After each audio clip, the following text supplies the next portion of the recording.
Hello, everyone. Good morning, good afternoon, good evening, wherever you are, whatever your time zone, welcome. This is Digital Transformation Talk, and I am your host, Kevin Crane. Welcome to the show. Today, we will be discussing the topic of transforming 3D printing from prototyping to production. Now, 3D printing has long been a powerful tool for prototyping, enabling fast design iterations and producing functional parts in just hours. But as the technology matures, the real opportunity lies in scaling 3D to full production. So, in today, we'll explore three important areas to consider. We'll explore the challenges companies face when transitioning from prototyping to true production using 3D printing. We'll also look at the role of effective digital workflows in enabling parts to be produced efficiently and reliably through additive manufacturing, and how digital design tools can dramatically increase the number of parts that are suitable for production by unlocking new design possibilities. Look, we have a full panel of some great guests and experts today, and we're going to dive in. But first, I want to say thank you to everyone attending today, and that includes the folks that are joining us live on LinkedIn. Hello to everyone. And hello, everyone joining us today on Zoom. Thank you for being with us. Now, during today's discussion, we'd like to hear from you too. So I'd like to encourage everyone attending today to participate. Join in with your comments in the chat section. And if you have a question along the way, just jump on in. I will attempt to get some of your questions into the flow of the show, and we'll have a few minutes also at the end for your questions. All right, let's get to it. Let's start by introducing our great panel of guests today, starting with Mayed Shawi, software product and partner manager at HP. Majid, welcome aboard. Are you with us? Yeah, hello. Thanks, Kevin, for the introduction. Happy to be here. And Where yeah, are you excited calling in about the from, topic. Majid? I'm calling in from Barcelona and happily today with power connection, internet connection after everything happened yesterday around here. And yeah, excited about the conversation. Well, my friend, it's good to have you with us. Thank you so much. Also with us today is Sam Mills, operation manager at Eaton. Sam, are you with us? I am. Thanks so much, Kevin. Hello, Sam. Where are you calling in from? I am calling in from Detroit, where I think the Tigers are having their best start in baseball since like the 1930s. So good time to be in Detroit. All right, congratulations. Let's hope that sticks. All right, very good. Also with us is Schwab Ozil, Senior Product Manager at Autodesk. Schwab, are you with us? Hello, hi everyone. Nice to see some familiar faces. Yes, I'm here. I hope you can hear me. Sual Indeed. Bozel calling in from Pittsburgh, Pennsylvania. It's a Schwab sunny day here, Ozil, thank so you. Very yeah. good. It's great to have you with us. Thank you so much. And also Yep. joining us today is Robert Collier, President of Nico. Robert, are you with us? I am. Nice to Hello, be on Robert. the panel with you guys. Calling in Where are from the you great calling in state of from? Texas, College Ah, Station, very Texas. good. All right, very good. Well, we're covering the globe today as usual. So thank you, gentlemen, for being with us today. Look, I'd like to start our discussion off today by drawing our attention to a news article published recently by The Verge that talks about how Adidas is set to globally release its fully 3D printed Climacool shoes next month. The shoes feature a seamless, breathable lattice structure produced entirely through advanced 3D printing utilizing digital light synthesis developed by the Silicon Valley company Carbon. This process involves projecting ultraviolet light to solidify the resin layer by layer to form intricate lattice structures. This marks a significant step in Adidas' adoption of 3D printing, surpassing earlier models which only had 3D printed midsoles. I'm curious from the group what your feelings are about this article and what you feel about this evolution for Adidas. Majid, I'd like to start with you if I could. What are your thoughts about the article? Yeah. These news are also always good for the industry because at the end, seeing applications going to mass production, at the end, it builds on the credibility for additive. Also, it's good that the part was designed specifically for additive, right? And being able to unlock all the potential of additive through the solution of lattices, so on and so forth. So yeah, leveraging software tools and unlocking the true potential for these applications. And the other point that I think is interesting is that it's also about customization and being able to tailor the shoes for every customer. And when additive started, this was what was resonating the most, okay, and customization. And this is one of the challenges of Industry 4.0, right? Being able to manufacture one of a kind and still being profitable, right? And in the past, with traditional technologies, customization meant inefficiencies, meant more cost. So here is the opportunity, and we are getting there. There's still some way to go, but this is the right direction and the right path. All right, very good. Well, and Sam, what are your thoughts on the article? Was I getting it right yesterday? You actually have a pair of these shoes on? Yeah, well, actually, Majid will be very happy to see that I'm wearing my Brooks that were printed by HP. So I wore those in Okay. today, but I think Adidas has tried this before, where they printed the midsole, and obviously, Brooks did it with HP, and I think they were both phenomenal. But I think the interesting thing about like this next iteration is that it's fully 3D printed, right? You tend to generate a lot of cost with labor in terms of assembling parts and manufacturing other parts, trying to join them with additive parts. So going from something like what Adidas has done in the past, or Brooks has tried, to something that's fully 3D printed, I think really demonstrates how you can reduce those costs if you design that part fully for additive. And that's probably why they're selling them at such a low price point. I think compared to other 3D printed shoes in the past, I think these are selling for like $140 versus other pairs have sold for $300. I think that really demonstrates that they've really focused on how can they reduce that cost to manufacture and assemble. Swap, what are your thoughts on the article? And will this show the way to less expensive products now in the future, as Sam is indicating? What are your thoughts? It's always good to hear these stories, kind of like what Maid and Sam said. It's like keeping 3D printing in the forefront of both the national and international media as a viable solution. Manufacturing methodology is always good because it makes manufacturers think of different ways to solve problems that they may not have thought about before. So in that sense, I find this really positive. And I also want to double down on what Maid said, which is the design for additive aspect of it is really important, because a lot of times, people or companies uh, take a look at an existing design and say, oh, how can I 3D print this? They don't necessarily think of, oh, I should really solve this problem in a new and a unique way that I can do it with 3D printing.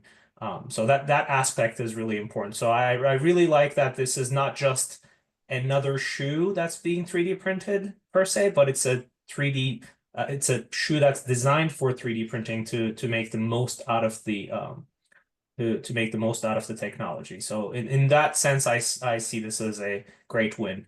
Um, I guess we will see about the mass customization piece. It just feels like probably they'll have one of each size and they'll just print it in one of each size. I don't know if it's going to have my name on the side. That would be cool. That would be cool. And it seems like, yeah, okay, mass customization indeed would be down the road. Robert, what are your thoughts on the article? And what's the story here with DLS? Yeah, no, I am actually wearing a pair of the older 4D Forward shoes, so I'm definitely a fan. I probably have 6 pairs of them. So, once you wear them, I just extremely comfortable. From a manufacturing standpoint, I do, when I look at stuff like this, I think in my brain, okay, how is that best position for manufacturing? Why did they pick this certain technology? Why did they use that for this? But no, I think it's cool. I mean, with their previous shoe, they designed a lattice structure that when you compress it, it propels the sole forward. So with this, they're more in. It looks like they're in the market of comfort, and I do think there might be more competition for them with traditional manufactured shoes. So it is interesting that they went from using 3D printing to give a competitive advantage in a sport to a more relaxed, almost croc style shoe. So I think I think the breathability looks really neat. I think as far as they look like they'll be easily washed off, cleaned off. They do look white, so I wonder how white they will stay. But with that also technology that they're using, they can easily mix pigments and get, different colors too. So, but yeah, I'll probably buy a pair. So we'll see. All right. Well, the article is published by The Verge. It's about how Adidas is set to release these shoes next month. Just in a couple of weeks. There is a link here in the chat feature. Everyone, go out and take a look and tell us what you think about this article and Adidas' move to DLS. We'd be interested to hear your comments as well. All right. Well, very good. Gentlemen, let's move along now. I'd like to get us to our first discussion point, and that is how digital tools can increase the number of parts designed for additive manufacturing. Now, according to Manufacturing News, generative AI algorithms are now capable of designing components that are 30 to 70% lighter than traditionally produced parts without compromising strength. This seems to be an advancement that expands the range of parts that are suitable for additive manufacturing. You tell me, Majid, what are your thoughts? What is the biggest mindset or design shifts that are required to start designing parts specifically for 3D and additive manufacturing? Yeah. For me, it's all about like removing the barriers for designers. And traditionally, additive manufacturers require expertise for the designer. It was more like a niche. So being able to offer these capabilities to all the designers so that they can, as well was mentioning, think about additive from scratch. And I'm thinking about lattices, like in the case of the shoes. I'm thinking about textures. I'm thinking about simulation or even like part consolidation. So for me, this is what will allow companies to actually differentiate themselves. And they can differentiate themselves like with two strategies, either by cost and even like lightweight, right? Like we are seeing in this case, and also probably Robert will mention some on lightweight. This is one way of differentiation. The other one is about creating unique capabilities. So by adding these functionalities that actually allow customers to build these unique capabilities and the differentiation of the product is how we are making this step into more applications for additive. Very interesting. All right. Now, Sam, I'm interested in the convergence of generative AI or generative tools and 3D additive manufacturing. From your perspective, will and are generative design tools opening up new possibilities for additive parts? Yeah, I think they are. I think it's definitely reducing the amount of time it takes to design parts. I think that, even if you're not using that generative AI to directly design parts, just, being able to quickly get information about materials and manufacturing processes to help reduce the component costs from the design phase. And, I think there's been a lot of development there. And, usually what I think most people would see or agree with probably is that, the majority of cost of a part comes in the design phase, right? So once it's designed and you have that design locked, particularly in like aerospace or, other industries, the cost is already kind of fixed, right? You know how you're going to produce, you know what materials it's going to be made with. So, having access to those design tools to help reduce the cost, especially for a process like additive. So, if you have access to something like NTOP, where you can rapidly design things like lattice structures, surface textures, things of that nature, and you can rapidly iterate, simulate, and then modify those designs. I think it can really help you quickly reduce the cost of some of those components before you ever manufacture anything. It's an interesting convergence with the generative part now affecting manufacturing. Swap, what's your perspective from the Autodesk side of things, and what digital tools like generative AI and others should we be aware of as we move forward? As I look into the future, I like to take lessons from the past a little bit. So if I take one step back, I can kind of see the future a little bit better. And when I look at generative design or generative AI, I like to look at where it kind of started. And it kind of started in the 80s, 90s, and I could be wrong on my timeline here, but it started with the topology optimization that was available in tools like Nastran back in the day. And slowly but surely, those tools, especially with the GE challenge of the 2014s, became, more widespread. And then eventually tools like generative design became, common terms that we started using, and Autodesk Fusion is one of those tools that made this widely available to people. And but both the topology optimizations and the generative designs required an engineer with a good understanding of engineering principles and simulation. And sometimes these create a barrier to entry for general usability.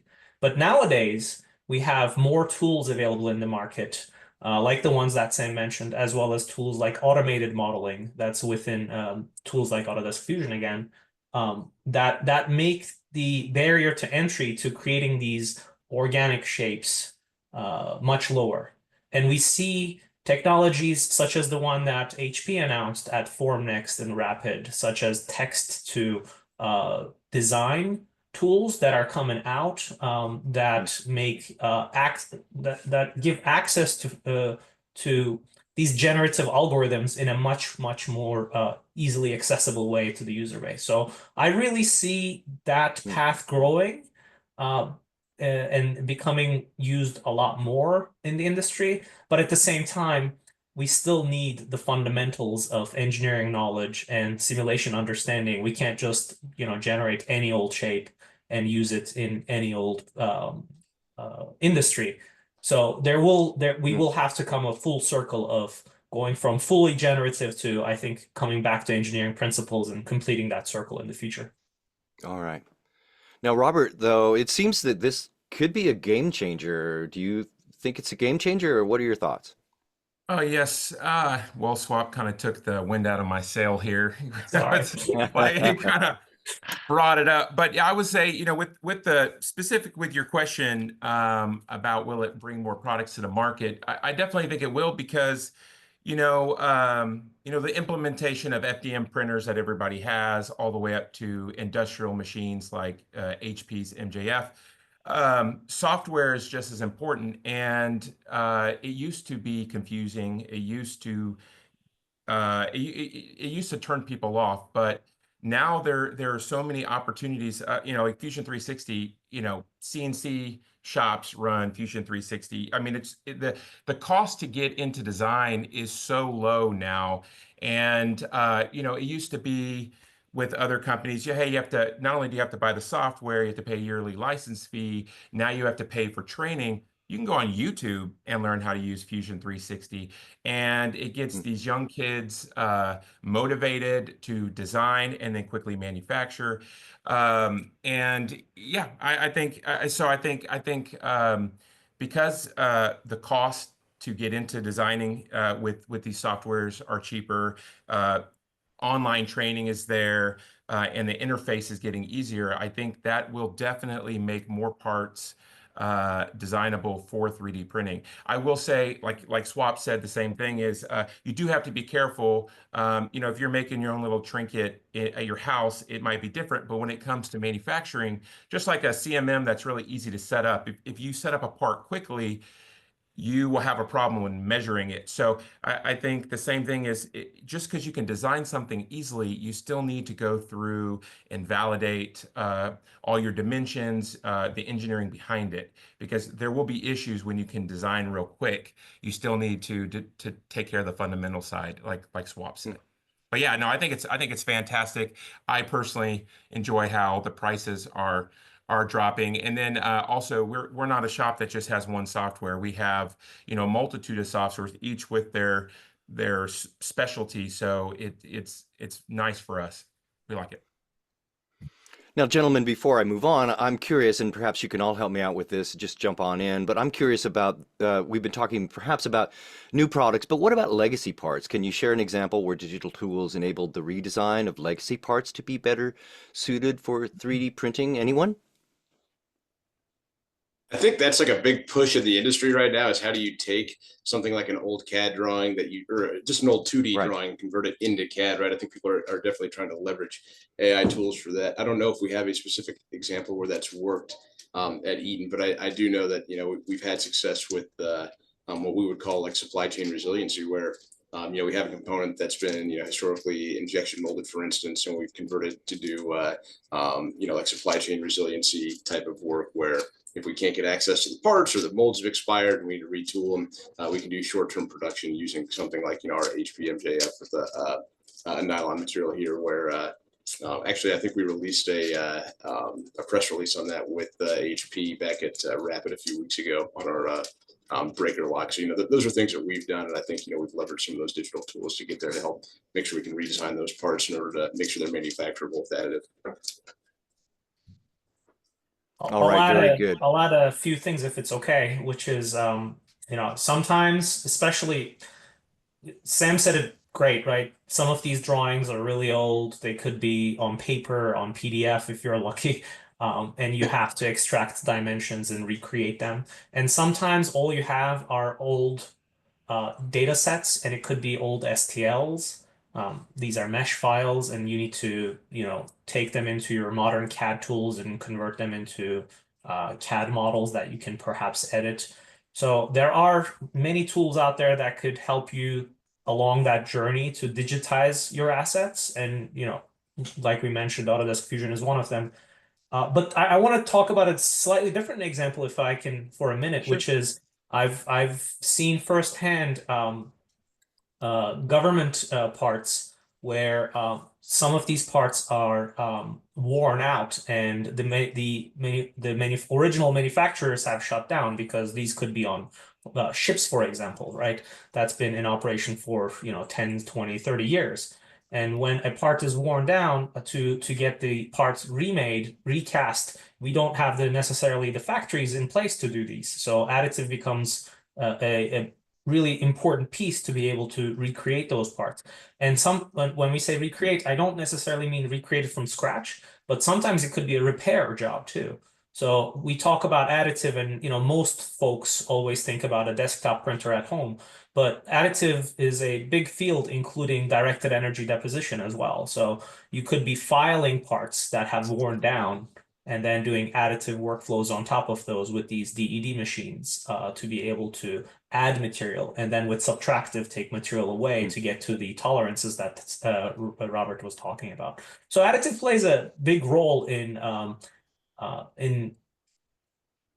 repairing and making old parts new again. All right. Yeah, that's a good point. I hadn't considered. All right, very good. Before we move on, we do have a question coming in from our audience. Thank you, Robert, for this question. We appreciate you participating today. Robert asks, and please, gentlemen, jump in if you have a response for Robert. Robert's asking, how do you approach wide spec post-consumer derived materials that are necessary to meet content requirements? Anyone? I mean, is he asking basically in 3D printing, how do you offer a bunch of different materials? Is that what you're asking versus just a couple of materials? If that's the question, with 3D printing, I'd say one of the things that does need to expand is the type of materials that can be manufactured for any given technology. Because as a contract manufacturer, you just can't have, let's see, specifically any PC delivered, so Specifically, polycarbonate, maybe delivered materials. Really, for polycarbonate, right now you're pretty much stuck to FDM, so fused deposition modeling, or FFF, fused filament fabrication. I will say maybe I think maybe SLA. I think a lot of those materials might be like a type of polycarbonate resin. So, but if you need a true polycarbonate, you're pretty much limited to FDM 3D printing. Now you can do straight polycarbonate or a carbon fill. Anything filled will make PC easier to print, by the way. But I don't know if that's what he's asking. But there's also other materials that are very close to polycarbonate in tensile strength and elongation at break that would work too, whether that's for HP machines or other technologies. So how does okay. HP do any metal printing? Yeah. Well, Yeah, I can take that one. Yeah, Perhaps, we have specific systems for binder jet, for metal jet, and actually, when Kevin, you were asking about examples of using existing parts, and there are great examples as well in metal on actually when you have these design constraints and you use part consolidation. So we have, for example, John Deere parts that are used and actually achieving cost reduction by doing part consolidation. So yeah, we have a metal printing system, end-to-end system from powder management to powder removal. Yeah. all right. And All right, very good. All right, well, great. Thank you so much. Thank you, everyone, for your comments and questions. Keep them coming. We will try to get them into the flow of our show here today. But gentlemen, let's move on to our second discussion point today, and that is challenges in transitioning 3D from prototyping to production. Now, despite the growing adoption of 3D printing, according to Photo Labs, only about 20% of businesses primarily used it for end-use parts, and this seems to indicate that while 3D printing is widely used for prototyping, its transition to full-scale production can remain limited. So I'm curious, Majid, what are your thoughts? What are the most common obstacles companies face when moving from 3D prototyping to full-scale production? Yeah, yeah. Prototyping and production, they're like two different worlds. And at the end, with prototyping, it's all about flexibility and time to market. While in production, it's all about efficiency, it's all about repeatability, it's about cost. And the challenge is if you want to move with production, you normally need to have been able to prototype the part with the same technology, right? Because you have qualified with that one, and then you need to transition with the other one. So this is the challenge, right? You need to be good at the two worlds. So HP, when we started in Additive, it was all about production, okay, and being able to work over there. But in the mindset of people, when they think about Additive, they think about FDM machines that you have at home and you do prototyping, and you need to actually show them that actually it's not only that you can print the part, but it's also that it makes sense economically. You can add in added value, and this is where when you put together hardware with software, and you're actually enabling these applications that allow you to not only print the parts, but ensuring that you have quality control on all the steps, right? You need to build this confidence on the you are printing repeatability. Every time you are printing the same. If you print in one machine and the other is the same, even if you print in one location and another one, you get the same output.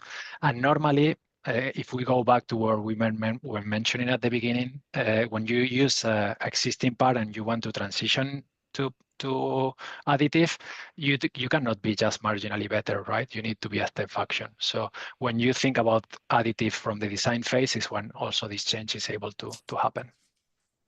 Okay.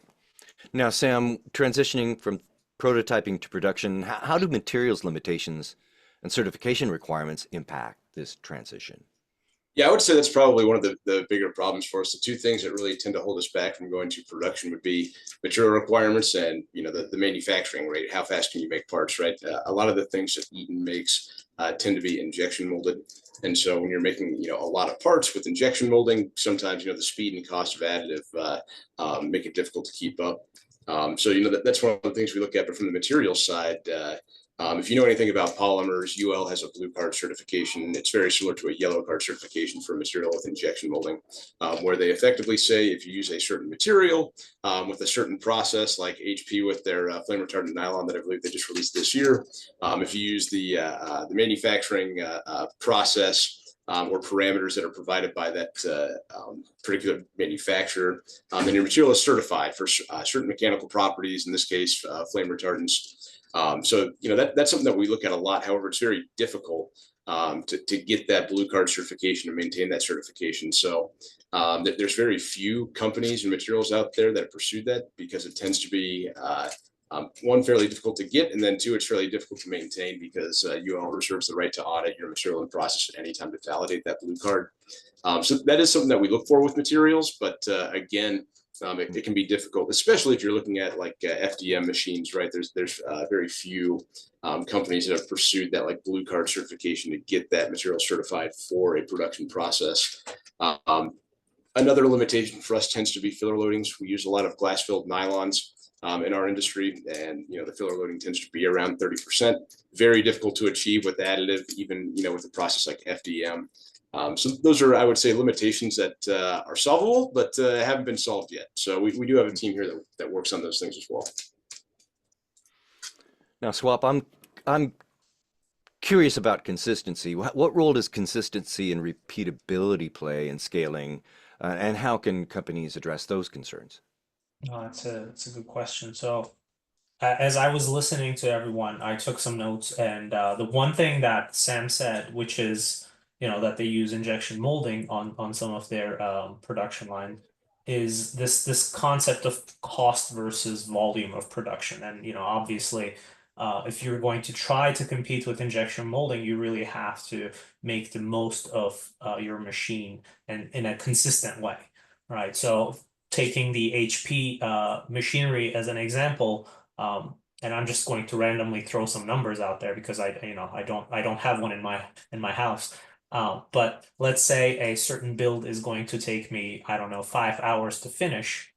Within that build, I can put 100 parts or I can put 200 parts. It will still take me roughly the same amount of time, but I will get more volume out of that machine, which means in order to increase my production, there's only a few things I can do, right? I can either buy more machines or I can make better use out of my machine in a consistent way. So those are some of the things that, we focus on the software side of the world, where we try to make the most out of the machine by packing parts efficiently for the technology that allows them to be additively manufactured. Um, and the one additional thing that I'll throw into the mix is people don't always just jump from prototyping direct to production for the end use parts. And they could, of course, but there's an additional step that people also utilize additive manufacturing for, which is the jigs and fixtures of what they need to be able to do the production of whatever it is that they're making. So efficient use of additive manufacturing for maybe a sub-production level on jigs and fixtures is also a big use case of additive technologies that we all serve here. Now, Robert, that's an important point. I hadn't considered the jigs and fixtures part of it. Is that why we're seeing only, according to Photolabs anyway, about 20% of businesses primarily, only 20% using it for end use parts? I mean, jigs and fixtures are, I'd say that's low hanging fruit. We have FDM machines that's all we use those for, is we have a full CNC shop. I mean, for heat set inserts, you can use an FDM printer to make fixtures. So it's like literally a perfect example, because FDM printing, you have a Z-axis weakness, which can, in certain instances, keep you from making in-use parts. But for fixtures and jigs, that's normally kind of positioned and printed on the X and Y axis, which is where your strength of FDM printing is. So it's literally perfect for that. As far as your original question is, so we make over 1 million MJF parts a year. So our bread and butter is manufacturing via 3D printing. And for sure, the challenges which we got down many years ago was consistency, because when you're competing against injection molding, and we do contract manufacturing. I'd like to call it OEM manufacturing, because we have over 100 customers that continually purchase the same product, or we'll design them new products and then go into manufacturing on those. For us, we need to be able to produce a build of product this month, 3 months down the line, produce the same exact product, same quality, same tensile strength, the same color. And that's not that easy to do with 3D printing. I think that's the biggest challenge. And specifically, you're trying to get customers comfortable. You're trying to get them on board with 3D printing because they're not familiar with it. So you have to put your best foot forward, and I think quality is the only way forward for 3D printing. Because all it takes is one company to produce a bad part to put in the mindset that this specific technology isn't going to work. So I think that is a challenge that all us as additive manufacturing have to do, is keep that consistency high, because it's ours to lose, basically. So, but yeah, for us, it's consistency. We take care of that by getting rid of as many variables as possible. So we have, humidity control rooms. We have 10 tons of AC for one of our 3D printing rooms. We put ASTM tensile tabs in every single build that we do. We tensile test for elongation at break and tensile strength, and we log that. That helps us figure out our fusing irradiance and white bed temperatures for each print. So if you do it correctly, it is you can consistently compete against injection molding very easily. I mean, really easily. I think it's definitely going to be the future for intricate components. Maybe not commodity items, but for intricate components, 3D printing is perfect. All right, we are here with today, Digital Transformation Talk. We are talking with Sam Mills from Eaton, Swap Azil, Senior Product Manager at Autodesk, Robert Collier from Nico, and Majid Shawi, Software Product and Partner Manager at HP. We're here talking about 3D printing and moving from prototyping to production. If you have a question or a comment for our group today, please feel free, pop it into the chat feature, and we'll attempt to get some of those questions and comments into the flow of the show today. All right, gentlemen, I'd like to move us on to our third discussion point today, and that is effective digital workflows to enable parts to be produced additively. And in a recent survey by Shapeways found that almost 3/4 of manufacturers today rely on more than 5 different applications to manage their additive manufacturing process with minimal data sharing or workflow integration. This seems to highlight the significant challenges that manufacturers face in achieving seamless digital workflows. Majid, does this match your experience as well? Yeah, I guess this is one of the improvements that we are seeing lately, and the ability to actually putting together all the stakeholders and making sure that all the tools are connected, like the effort that we are doing with Autodesk. So at the end, you have like a streamlined workflow for customers. So this is critical at the end for adopting the technology, and also evaluating the ways of actually reducing the amount of interventions that you need to make like manually, not only to reduce labor, but it's more about reducing like a possibility of errors, right, related with Robert was mentioning about quality control and consistency. And yeah, I mean, for me, it's about how can you ensure that you are increasing on the automation phase. And also, if you think about the article that we were looking at the beginning, that you are printing like maybe like eventually one of a kind of these shoes. Imagine that you need to do like an activity, like for example, metrology, that every shoe is going to have a different way of measuring that, right? So how can you actually think about the end-to-end workflow to facilitate the customers on this activity? All right, so Sam, it sounds like manufacturers are in somewhat the same boat as everyone else, really, with this integration of data and interoperability. From your point of view, what does an ideal digital workflow look like for additive manufacturing, and what should we be considering in our strategies moving forward? I think there's probably 2 or 3 buckets you'd want to break it down in terms of, how you can trace something through software, sort of like a digital environment, right? One would be, the original part design. Where do you store that? The second would be, how do you actually capture any of the data off the build to make sure that part was manufactured correctly? And then the third would be, how do you monitor, the data from that part to see when it needs replaced or when it needs failed? And so right now, just like everybody else, we probably use 3 or 4 different softwares across our business units to monitor those things. So, we design parts in SolidWorks, Creo, Autodesk, and then, we move into tracking those parts with SAP. And then, our customers tend to track those parts over the course of their life until they need replaced. So, we've evaluated other solutions. So with folks like Authentize and Trace AM to see, how can we better capture that data and store it, particularly over,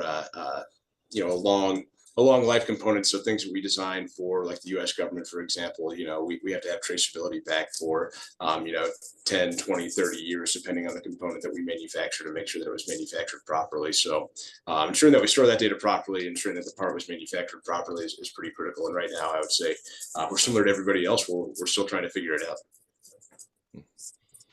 Now, Swap, we've been talking about data and technology interoperability, but people need to interoperate as well. How do digital workflows, or how can they or should they help bridge the gap between, say, design teams and production teams? Yeah, this is a topic that I work on day in and day out, and then at night when I go to sleep, I dream about it. Oh, really? Okay. This is fun, You need to right? get out Because more. I mean, Sam said it, and I'm really looking forward to hearing from Robert on this topic as well, because this is what they do, right? But I also teach about this topic at Carnegie Mellon University, and the data starts from, capturing the design requirements of what it is that you're trying to build, goes into the conceptual design phase, where some digital artist creates some not even geometry, but 2D sketches. It goes into the designer's desk, and the designer puts it on 3D, and then goes into some sort of simulation person that does it checks to see if the design is going to perform in the field, and then it goes into some sort of print prep person, and that person orients the parts and adds supports if the technology requires it, or 3D packs it if the technology requires it, and then slices it. And then it goes into the manufacturing engineer that executes that job on the machine. And then it goes into the inspection person, and it takes the scan of it. And there's so much data. And then, of course, the MES portions that Sam mentioned with companies like Authentize, there is so much data, and we need many different tools to do these things. It doesn't have to be, different companies offer unified solutions, and we're definitely one of them. But in reality, just like Sam said, and I'm sure Robert will say similar things, is people use different tools for this. Trying to unify your tool set so that you lose the least amount of data is ideal. And we are definitely one of those companies that work on all of this. But then on top of it, HP, folks that work with HP also know this really well, is the automation of all of this, because anytime a human does anything, there's a introduction of error that gets into the system. So especially in repeatable production type activities, we want to automate our work as much as possible. So going from, I don't know, the design state to the manufacturing state, if we can automate, which we do, with either scripting or any kind of workflow automation, node graph-based automations or AI-based automations. We want to eliminate as much as possible, but still check, trust but verify, right? We want to automate our systems and make sure they work the way we want them to make sure that we eliminate human-introduced errors in the system. But this is a very important topic. And then what do we do with all that data? How can we learn from all that data that we've created so that the next project that we do, we don't have to start from scratch? Maybe we train certain AI algorithms to be able to automate some of that for us in the future. So that's what we think about and work on every day here at Autodesk. Well, Robert, what is your take on this? It's already all been said. Thanks, Swap. Thanks for leaving something for others. No, I don't know. But you actually do the work, so you have the stories. The software is just as important as the manufacturing equipment. It really is. So I don't know what to say. For us, we're now AS9100D certified, and so that adds a whole nother layer on top of it. And for us, we look for software that we can easily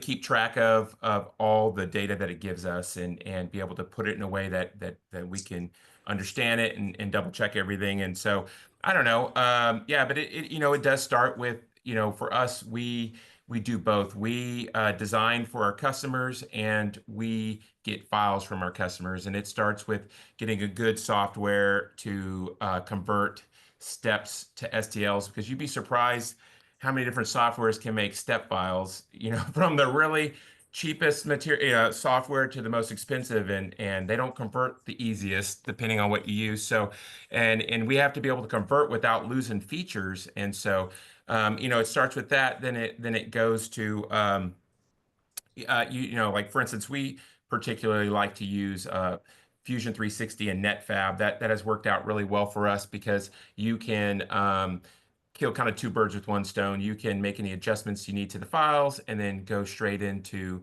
either leaving it as a step or converting it to an STL, and go straight into positioning the parts in your build for manufacturing. So for us, we have found some good software, and because your success is with this software. So you got to pick something that you feel that you see a future with, that you can grow. That's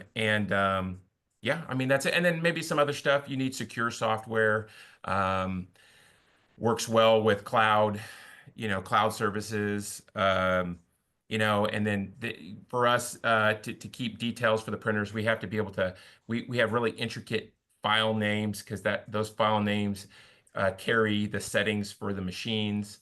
stuff like that. So, but yeah, software, you don't just buy equipment. Software is just as important as the equipment is. It's really important. Well, gentlemen, where has our time gone today? We are almost out of time, but before I let you go, I'm wondering if each of you could please provide us with one quick action item that our viewers can use to take advantage of your ideas and advice today. Majid, do you have an action item for us today? Yeah, I would say that we've been discussing a lot about hardware, software, and data today. And here is about how to leverage all of these inputs to actually come out with breakthrough parts, and actually make the most of the technology, right? So it's about combining these three things together and actually unlock the best applications. So yeah, it's all in application development. That is Majid Shawi, Software Product and Partner Manager at HP. Majid, thank you so much for being with us today. Now, Sam, do you have an action item for us? Yeah, I guess I would say, the way we usually start projects around here is we try and evaluate the cost first. There's plenty of tools out there to help you evaluate what a part would cost if you go to additive manufacturing. And, I would say for anybody looking to get into this, start with that and see where you're at, see if you're close. And then, like I mentioned earlier, move to design, right? The majority of your cost for component comes in design phase. So look to see areas that you can save or modify your parts to bring the cost down to go to production. All right, very good. That is Sam Mills, Operation Manager at Eaton. Sam, thank you so much for being with us today. Now, Swap, do you have an action item for us? For me, learning is through doing. So if you're like me and if you learn through doing, I say don't wait. I say start today. And if you're looking for where to start, working at Autodesk, of course, I'm going to say go Google Autodesk Fusion, download a copy for free, and start your free trial, and start designing something and start manufacturing something. If you want to learn more about this topic, that's the best way is to start doing. If you just watch and if you just try to read and plan for the future, you will do better if you just start doing and executing. You will learn so much more by doing it. So that's my recommendation. Go download a copy, design your first part, and see if you can get into prototyping, and see if you can get into production with whatever means you have access to. That is Swap Azil, Senior Product Manager at Autodesk. Thank you so much for being with us today. And finally, Robert, do you have an action item for us?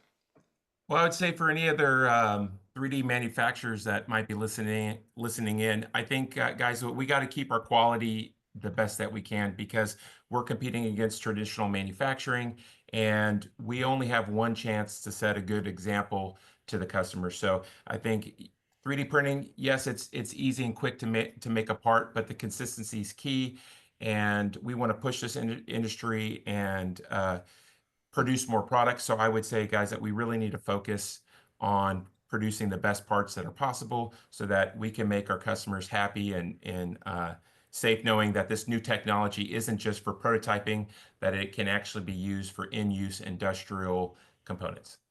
That's pretty much it. All right. That is Robert Collier, President at Nico. Gentlemen, thank you so much. I have learned a great deal today, and what a great panel today. Your perspectives and advice were spot on. So thank you so much. I hope that we'll get a chance to talk again soon. And to everyone joining us today, thank you too. Join us again next time on Digital Transformation Talk on May 22nd. We'll have another great panel of guests discussing the topic of building and sustaining brand loyalty in retail. It should be another great discussion. And also watch for our next episode of our sister show, AI Talk, on May 20th, when we'll discuss AI transformation in aviation.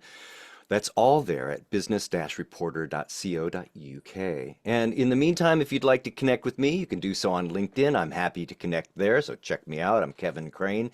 And check out my weekly audio podcast, the Digital Transformation Podcast. But for now, that'll do it for this episode of Digital Transformation Talk. And until next time, I am Kevin Crane saying thank you for watching.